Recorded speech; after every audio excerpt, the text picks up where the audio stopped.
Chapter 3. Is it a bird? Is it a plane? Is it a super maggot? So now the dragon fruit was glowing and growing. I decided it was best to keep it out of sight of Mum and Dad and away from Tom Tom. So I pulled out one of the storage drawers from the wooden unit that was crammed with all my toys. Shoving a heap of little plastic play figures to either side, I placed the fruit inside.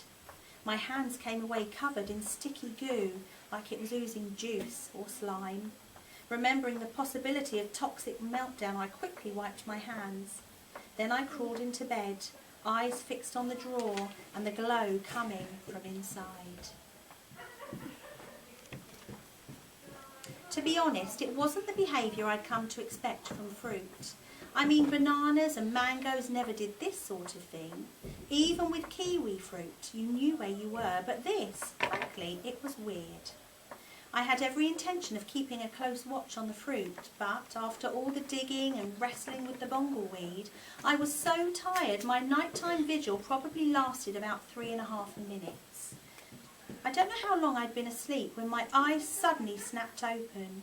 The room was dark, but there was still a glow from the drawer.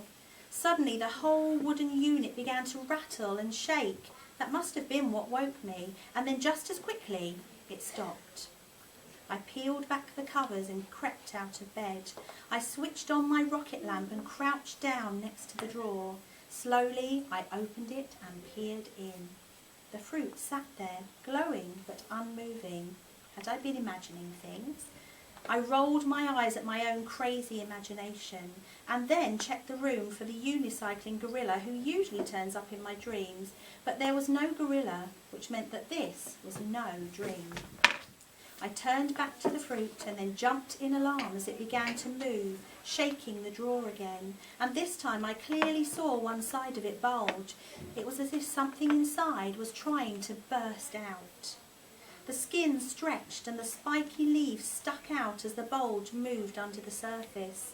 I thought of the worm I'd once found in a pear from Grandad's garden.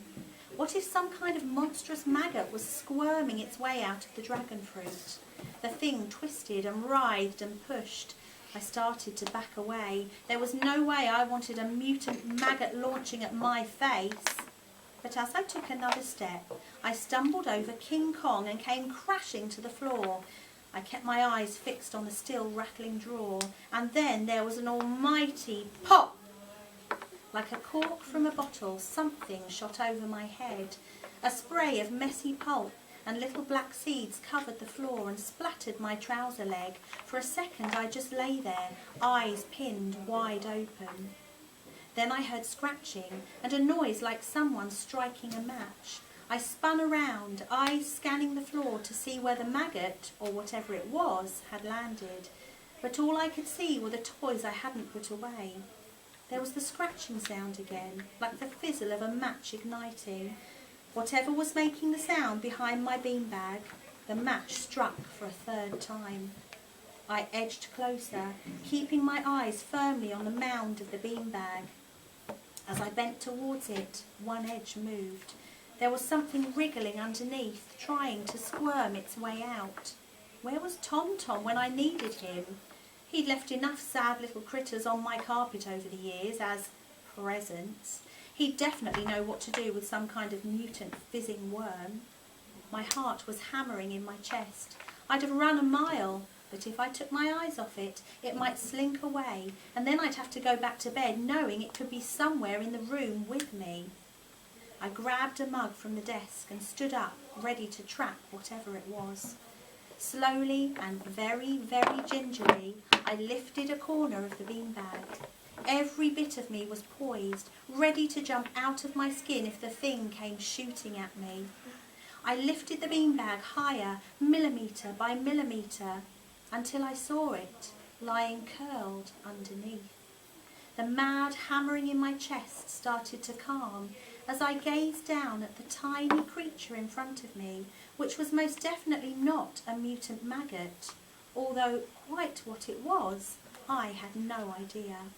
It looked like a bird, but it had thorny little spines down its back, and it seemed more leathery than feathery. It was bright red, and its wings were scalloped, a bit like a bat's, and it shimmered in the light of my rocket lamp, like it was having trouble deciding on the very best shade of red to be. As I stood there, my mouth gaping, it raised its head, swung it from side to side, and sneezed. Only what came out wasn't spit and bogies, but a bright little spark and a wheeze of smoke.